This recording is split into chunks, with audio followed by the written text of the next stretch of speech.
that time of the year, I get the boat ready to go out, and one thing I make sure of, that my fuel is in good condition. I tried to fill up the tank in the fall so that it would be less likely to get condensation over the winter months. But right now I'm just filling it up with fuel. And one thing that I make sure of is that I add a fuel additive that's going to really treat the fuel if there's any water in it. And that's going to make sure that my engine is going to start properly and run properly. Okay, I've almost got it filled up. That's one of the reasons why I use K100.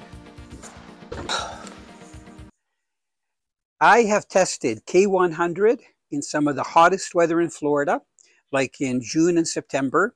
In June, when the temperature is going from cool to warm, you can have temperatures during the day of around 100, and then at night they can drop down to the 50 degrees or even cooler. In September, it's the opposite.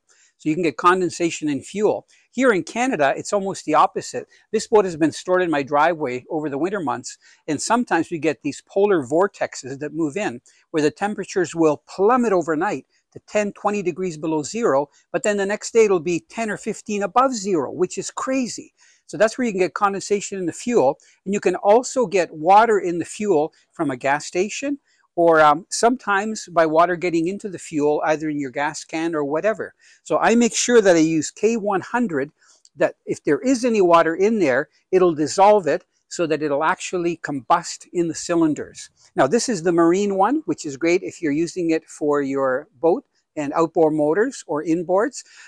There's a gasoline one for ATVs and cars, and also a diesel one. So it doesn't matter what kind of fuel that you use, it's really good to use it to prevent water from causing problems. And you know what? When I go on the water, no matter whether I'm in the States and I'm going 50 miles offshore into the Gulf of Mexico or somewhere here in Canada, the most important thing is that my motor's going to start, and then I'm going to safely go and come back to where I'm filming and doing my work.